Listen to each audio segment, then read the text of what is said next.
So we're joined now by Gary and Natasha Waterhouse. We met them earlier on in the year when they told us that they're struggling to pay their energy bills and weren't sure how they were going to go on. It's good to see you both this morning. Thank you for joining us again, Gary and Natasha. Your story resonated with so many of our viewers who find themselves in similar situations. Gary, can you just explain a little bit about how it is for you guys at home at the moment, how difficult things have been, and equally, whether you heard anything from the Chancellor yesterday that gave you any hope? It remained hard. Our energy provider did give us a little help. But basically, they moved what we owed on our gas to our electricity, which is on a meter. And we have to top up that meter regular because I have equipment that I need for my CPAP machine. Natasha has equipment for mobility.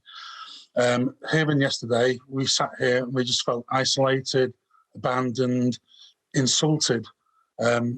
We sat through the whole statement waiting for some mention. And when the member of the opposition shouted, "Is that it?" Natasha might have just broke down in tears. There was just no light at the end of the tunnel for us whatsoever. Yes, there's a social fund, which is grateful for, but when you are in our position, you have to go cap in hand and ask somebody for the money. A lot of people with mental health or disabilities are afraid to approach and ask for help. I know I am. I just don't know what, no offence, Mr. Sunak, but what you were thinking. Natasha, what was your reaction? I was dumbfounded, simply dumbfounded. There's so many people out there that require help, people on dialysis machines at home, and they're debating whether to eat or put the heating on. And it's just, we're so back into the Victorian age and it's the 21st century. It just shouldn't be happening. And so when you have to go and top up the prepayment meter, presumably you're having to do that more often than you were because it runs out faster because the money doesn't last as long. How does it feel each time when you... Does it sort of... I know people who've got them, but, you know, you sometimes get caught out, don't you? And that must be quite scary because you need the money there and then immediately on your card to be able to go down to the shops and pay for it.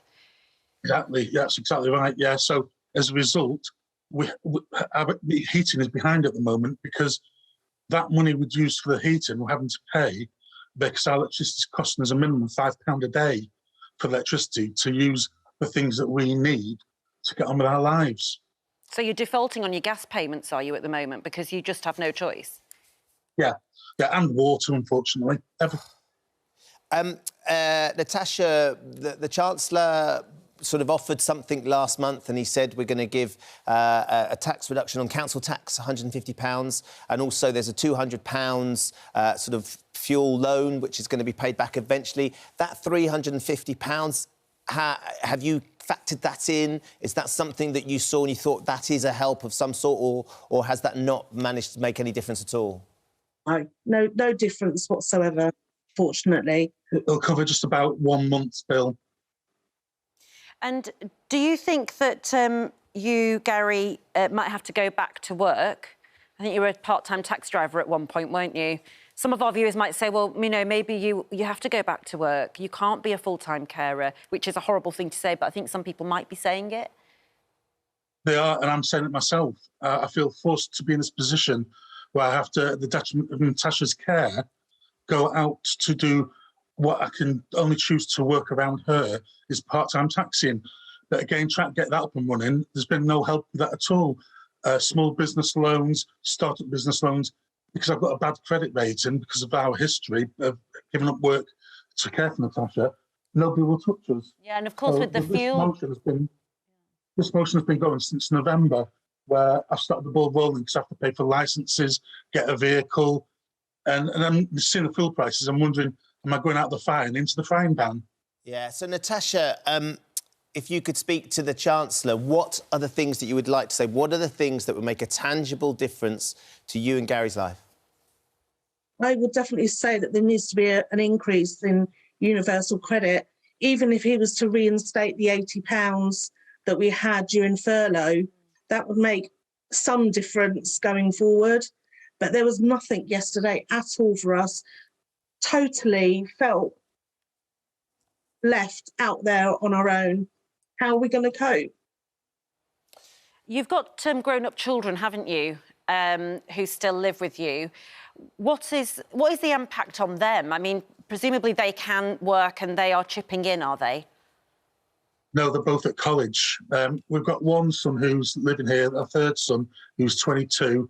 He's just finished graduating from university and he's working, and he does pitch in. He helps us from our negative disposable income of being nearly like £500 a month by paying what he can to help us out. Our other two children are in full-time education.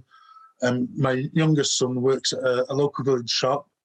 I mean, bless him, he tries to put money on the meter when he can, but he doesn't earn that much himself. No. And it's... Yeah.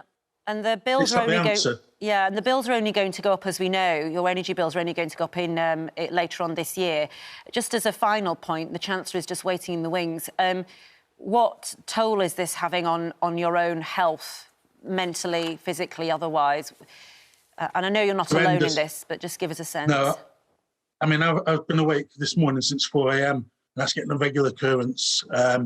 Obviously, it makes me tired during the day, it makes me emotional. I'm having to support Natasha emotionally as well. And, I've been turning to charities, Turn to Us has been helpful. I've been working with them because they're getting a campaign going back. How many more people are facing poverty like we are? I just don't think they're being talked to by Mr. Sunak. So if we get a realisation of just how bad things are for people in our situation, and carers alike. All right, well, look, Gary and Natasha, thank you so much for joining us again. Our hearts go out to you.